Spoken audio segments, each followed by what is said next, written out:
Wear testers. Hey wear testers, this is Duke4005 back on your screen so you know what that means. Another performance review. This time a shoe that's the fifth in a series that I've been a huge fan of since the very first shoe came out. Originally designed as a semi-signature for Blake Griffin and Russell Westbrook. That shoe is the Jordan Super.Fly. This is the fifth in the series, so it's the Jordan Super.Fly 5. Not scheduled for release until August. We were able to get our hands on a pair over here at Wear Testers. How we did that, I can't tell you. If I did, it would give away all of our secrets. But be assured we put this through the test to give you the most comprehensive performance review available. Here it is. Alright, Wear Testers, as always, we're going to rock the traction first. The traction this time is a storytelling pattern, whereas the last three editions we've got have had a herringbone, either the razor blade top herringbone or the flat herringbone we saw in the 4 and the the Super.Fly 4PO. The 4PO traction was a little iffy on dusty courts, not quite as sturdy as you got on the 3 and the 2. However, it did still work if you were on a clean court. This traction pattern was really nothing special to write. I mean, it's nothing to write home about. It got the job done. It wasn't particularly squeaky. It didn't break ankles on quick moves or anything. But anytime I needed it to hold, it held, which is the sign of a good traction pattern. You just did not get that reassuring feel when you were wearing this shoe that, hey, you were stuck to the floor if you needed to make a quick move. However, I never slipped. It was really, it's really a conundrum there. Big word, give me my quarter.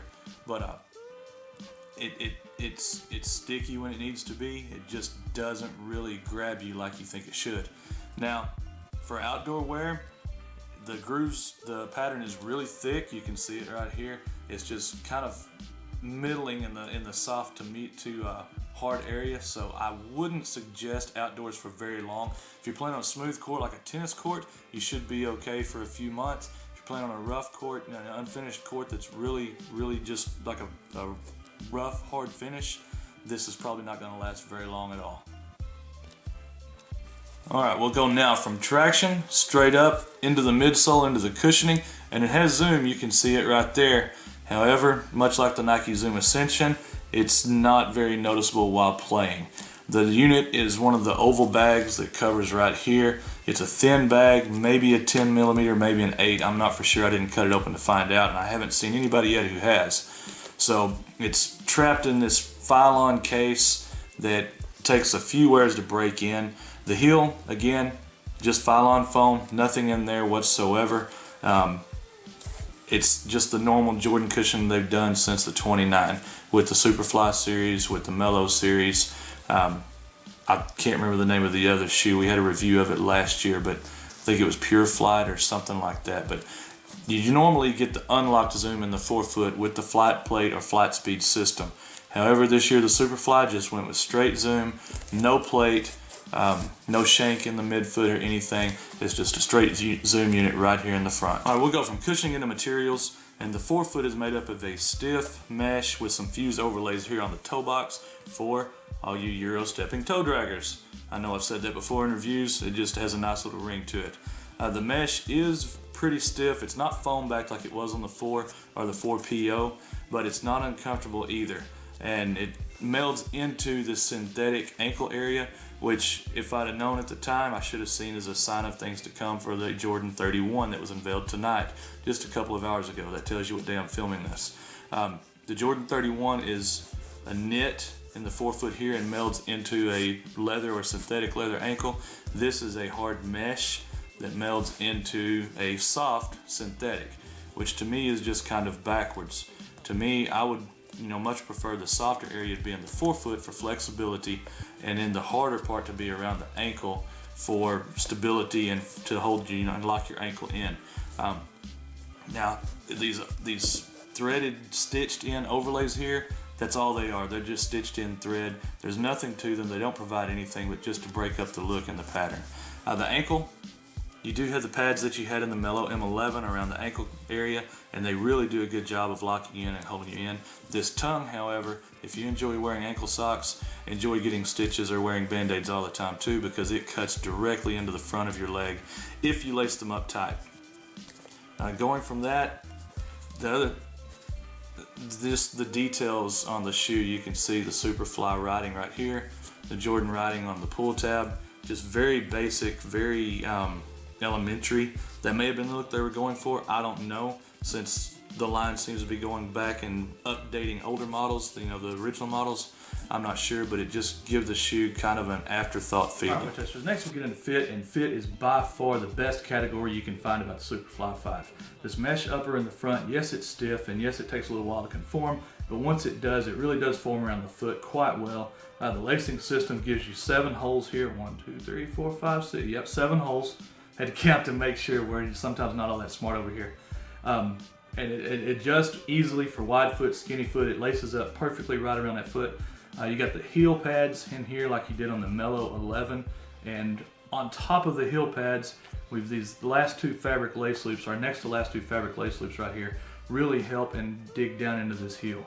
Okay, and when I say dig down to the heel, I am not joking at all. You can see right here that loop digs all the way back around into the back and just pulls your foot down into the heel, pulls that ankle right around your foot, and just conforms to make one solid supportive ankle piece right here.